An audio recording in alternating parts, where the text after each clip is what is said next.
मैं इस दुनिया से भागी नहीं, पर कुछ दिन खुद से मिलने की जरूरत थी और शायद इसीलिए मैं इस रास्ते पर चल पड़ी बिना ज्यादा सोचे। गंगोत्री नाम सुना था किताबों में, आरती में, मानती भी थी, पर कभी फील नहीं किया।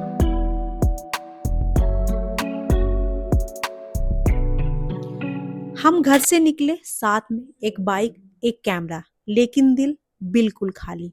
और शायद इसीलिए भरने आई हूँ गंगा की शुरुआत से खुद को।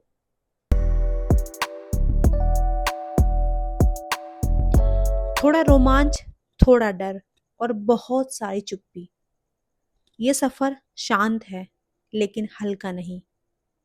हर मोड़ पर लगता है I am on the right track, लेकिन इस सब के पार एक सुकून है, एक खामोशी है और शायद माँ की गोद जैसा कुछ।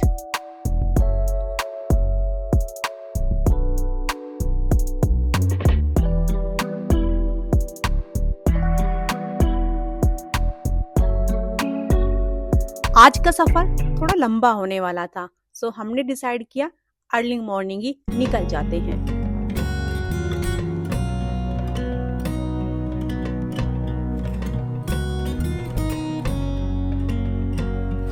अभी जस्ट हमने ऋषिकेश को क्रॉस किया है और नरेंद्र नगर जस्ट 1 किलोमीटर आगे है। और आप व्यू देखिए अभी से ही।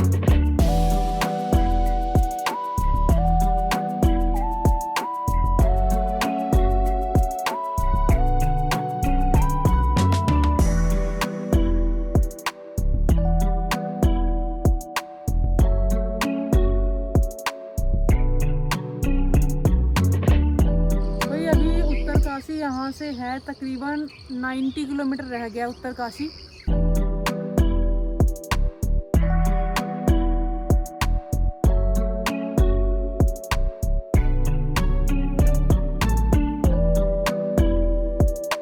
सड़कों की ऊंचाई अब बढ़ रही है, हवा अब ठंडी है, आसमान थोड़ा और साफ और दिल थोड़ा और हल्का। एक तरफ बादलों से बातें करती पहाड़ियां और दूसरी तरफ खामोश गहरी खाइयां।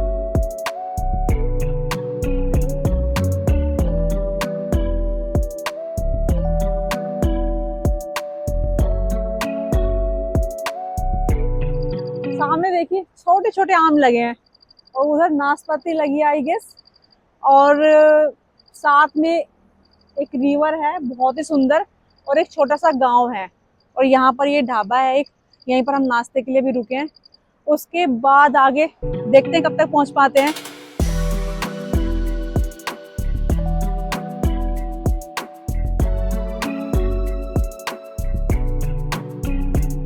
नए रास्ते जितने सुंदर होते हैं उतने ही अनसर्टेन भी। सामने लैंडस्लाइड हुई है, बट लकीली रास्ता खुला मिला।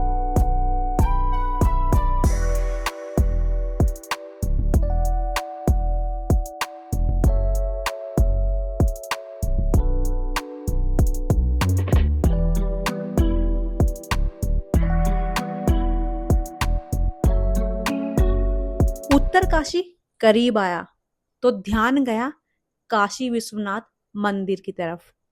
हिमालय के बीच इतनी खूबसूरती से अपना सिंहासन लगाए विराजमान है विश्व के नाथ। सो हमने बाइक घुमाई और पहुंच गए अपनी हाजिरी लगाने।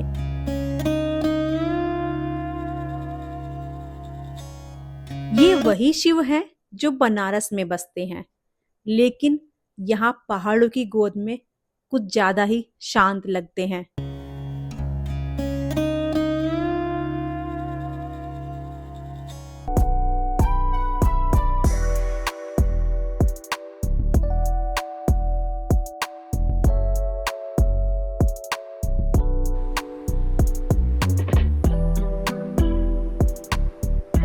ये मनेरी जो डैम है वो है अभी यहाँ से गंगोत्री तकरीबन 85 किलोमीटर के आसपास है। और आप इस डैम का बहाव देखिए, मतलब वहां से यहाँ तक मेरे ऊपर फुहारे आ रही हैं, ठंडी ठंडी फुहारे आ रही हैं। इतना तेज बहाव है इस डैम का।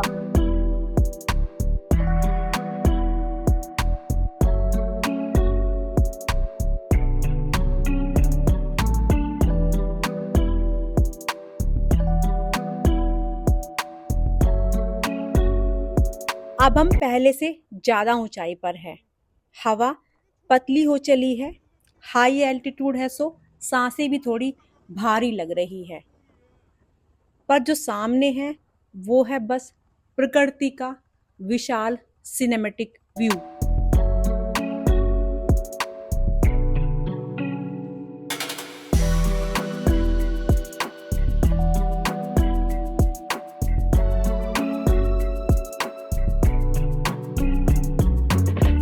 यहाँ नज़ारे इतने बड़े हैं कि कुछ देर के लिए आप अपने अंदर की छोटी छोटी परेशानियों को भूल जाते हो। यहाँ आकर समझ आता है कि असली ऊंचाई रास्तों की नहीं होती, बल्कि असली ऊंचाई होती है उस नजरिए की जिससे आप हर मोड़ को देखते हो।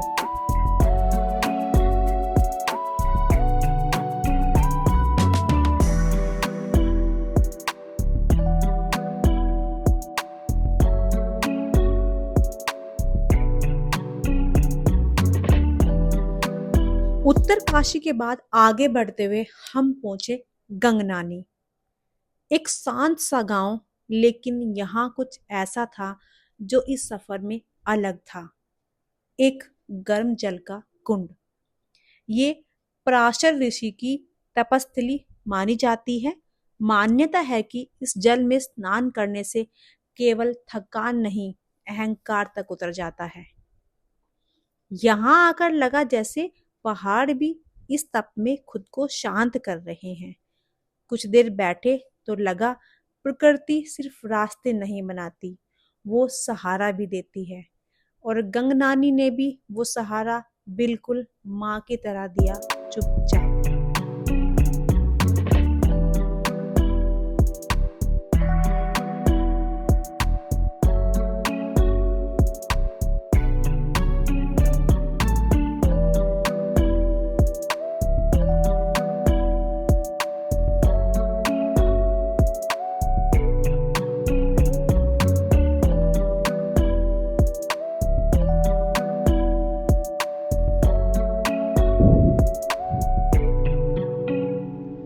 बहुत ही सुंदर जगह है, मेरा मन हुआ कि रुक जाते हैं।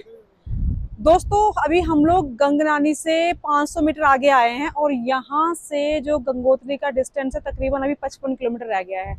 तो अभी हम थोड़ा ब्रेक लेने के लिए रुके हैं। अब व्यू देखिए, बहुत बढ़िया व्यू है। अब तक के अगर सफर की बात करें तो जो उत्तर काशी से भटवाड़ी का रास्ता है वहां पर थोड़ा लैंडस्लाइड मिला है, क्योंकि मानसून का मौसम है। जुलाई में हम ये यात्रा कर रहे हैं।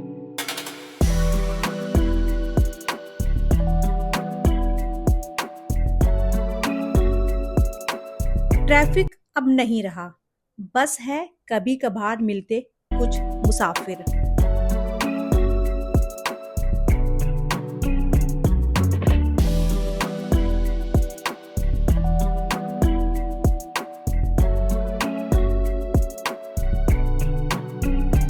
इन पुलों ने घाटियों को जोड़ा, पहाड़ों को जोड़ा और शायद मेरे सफर को भी एक सिलसिले में पिरो दिया।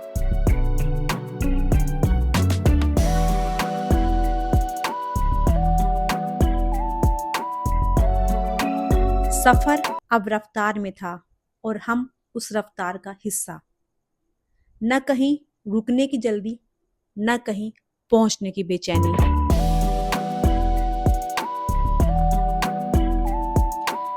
एशिया की हाईएस्ट ब्रिज की लिस्ट में शामिल लंका ब्रिज, जिसे क्रॉस करने का इंतजार हमें पहले पल से था। सो वो टाइम आ गया है अभी। इस पुल की जो हाइट है वो 9200 फीट है और ये बिल्कुल भैरव घाटी के बीच में बना हुआ है। यहीं से एक रास्ता गर्तांगली के ट्रैक के लिए जाता है और एक रास्ता हमें पार कराएगा गंगोत्री के आंगन में।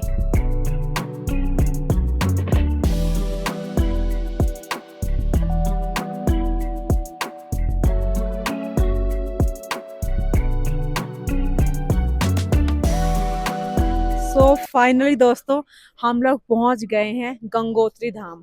ये जो गेट है यहाँ से हमें 300 से 400 मीटर जाना है।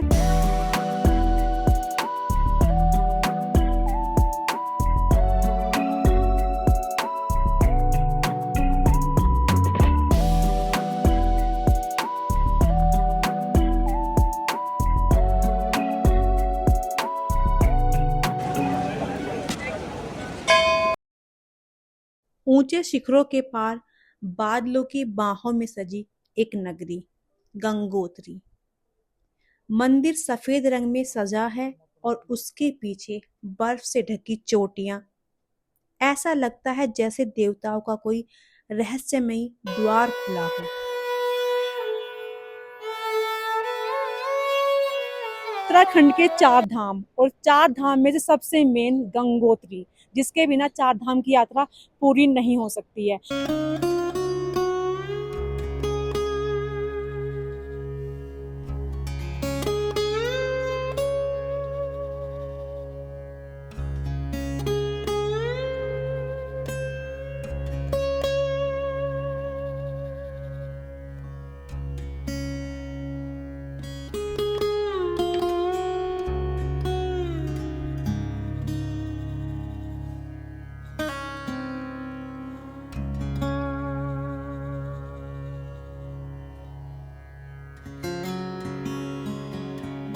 दोस्तों ये मंदिर बहुत भव्य है और पहाड़ी जो वास्तुकला होती है उसके हिसाब से बनाया गया है। और यहाँ पर जो पंडित जी होते हैं वो मुखवा गांव के होते हैं। बेसिकली जो मुखवा गांव है वो माता जो गंगा है उनका मायका कहा जाता है, क्योंकि जब 6 महीने के लिए कपाट बंद होते हैं तो माता रानी की जो पूजा होती है वो 6 महीने मुखवा गांव में ही होती है। तो वहाँ के जो पुजारी हैं वही पूजा के लिए यहाँ पर रहते हैं और वही पूजा पाठ करते हैं।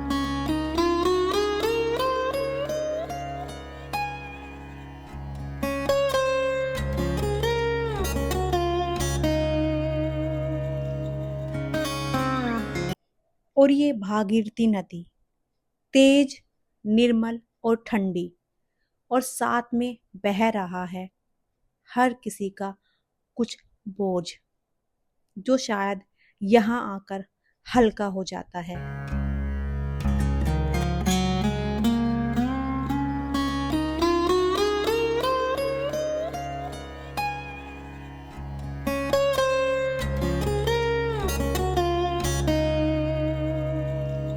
ये है वो गंगधारा जहाँ पर लोग दूर दूर से आते हैं स्नान करने के लिए, माँ गंगा की गोद में माँ गंगा का आशीर्वाद लेने के लिए।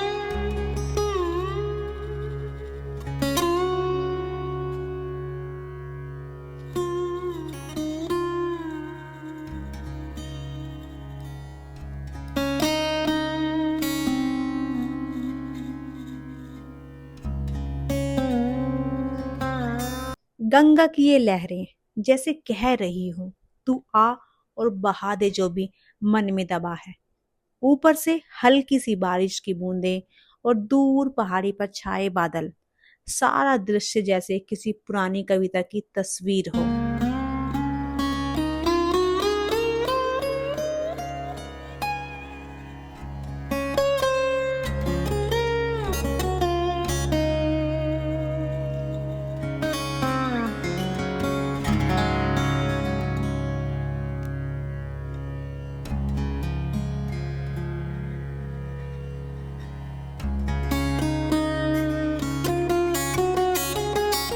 दोस्तों आपने पेंटिंग्स तो बहुत सारी देखी होंगी, लेकिन जो पेंटिंग्स यहाँ पर बनी हुई है वो आपके दिल को छू लेगी। यकीन नहीं होता? चलिए मेरे साथ।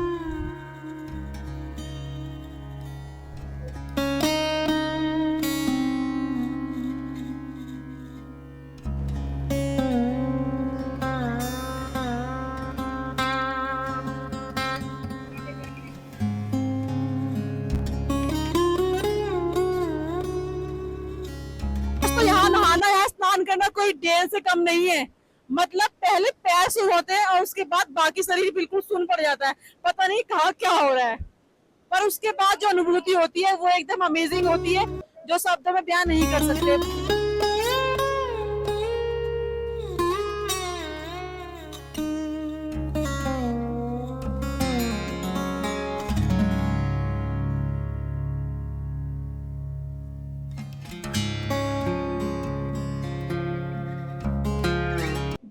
यही वो जगह है जहाँ पर राजा भगीरथ ने तपस्या की थी और माँ गंगा पृथ्वी पर अवतरित हुई थी।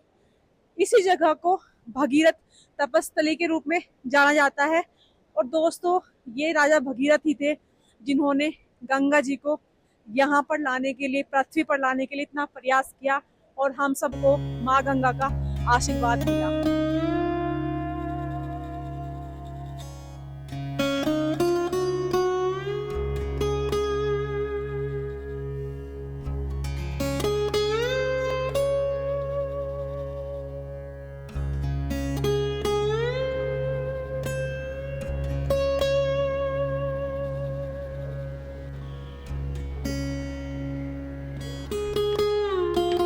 और बारिश स्टार्ट हो गई। आसमान से टप टप गिरती बूंदों ने इस पल को और भी खास बना दिया। कुदरत जैसे कोई धुन बजा रही हो। चारों तरफ एक गहराई सी छा गई। लेकिन श्रद्धालु अभी भी भीगते हुए दर्शनों के लिए आ जा रहे हैं। सब चुप हैं, मगर हर चीज बोल रही है। ये गंगोत्री है। यहाँ बारिश भी लगती है जैसे ऊपर से कोई आशीर्वाद बरस रहा है। और मन से बस एक आवाज आई, गंगा को जानने और मानने के साथ आज मैंने इसमें खुद को बहते भी देखा है।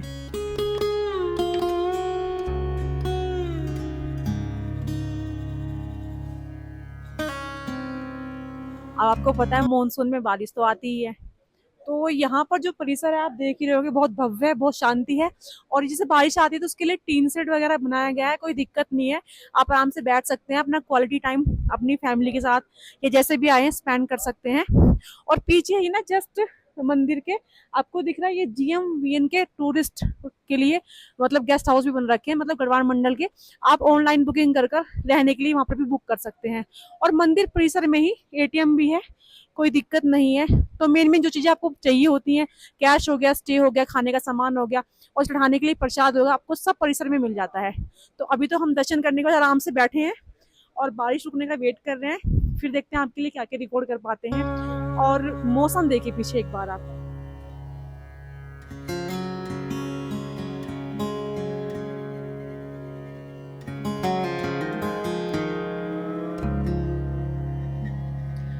और अब टाइम था गंगोत्री धाम के एक और अद्भुत पड़ाव की ओर चलने का। सूर्य कुंड। रास्ता मंदिर परिसर से ज्यादा दूर नहीं।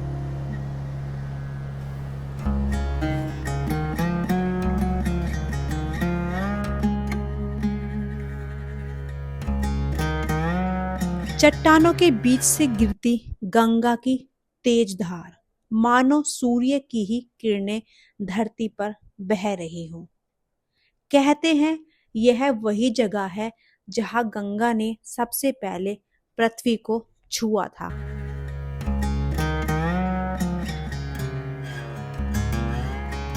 और जहां तक बात करें यहाँ पर रुकने की, तो आपको जो रिवर है, रिवर के दोनों किनारे पे स्टे करने के लिए बहुत सारे बजट में होटल मिल जाएंगे। अगर रेट की बात करें तो 800 से स्टार्ट होके 1500 के बीच में आपको एक एवरेज होटल मिल जाता है।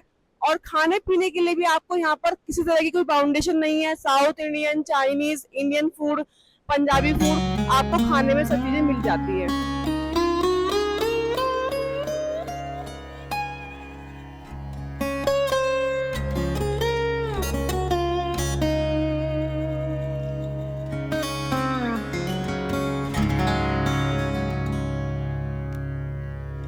धीरे धीरे लोग इकट्ठा हो गए। कोई दूर से आया है, कोई रोज आता है, लेकिन सबकी नजरें अब सिर्फ एक तरफ, माँ गंगा की ओर। पुजारी के हाथों में जलती हुई आरती की थाली और पीछे मंत्रों की गूंज। वो ध्वनि जैसे हवा में नहीं, आत्मा में गूंजती है। दीपक की लौ जब गंगा के सामने घूमती है तो लगता है जैसे हम प्रकृति को प्रणाम कर रहे हों। आसपास बारिश की नमी, हवा में ठंडक और आरती की गर्मी एक साथ एक पल में, जैसे सब कुछ था।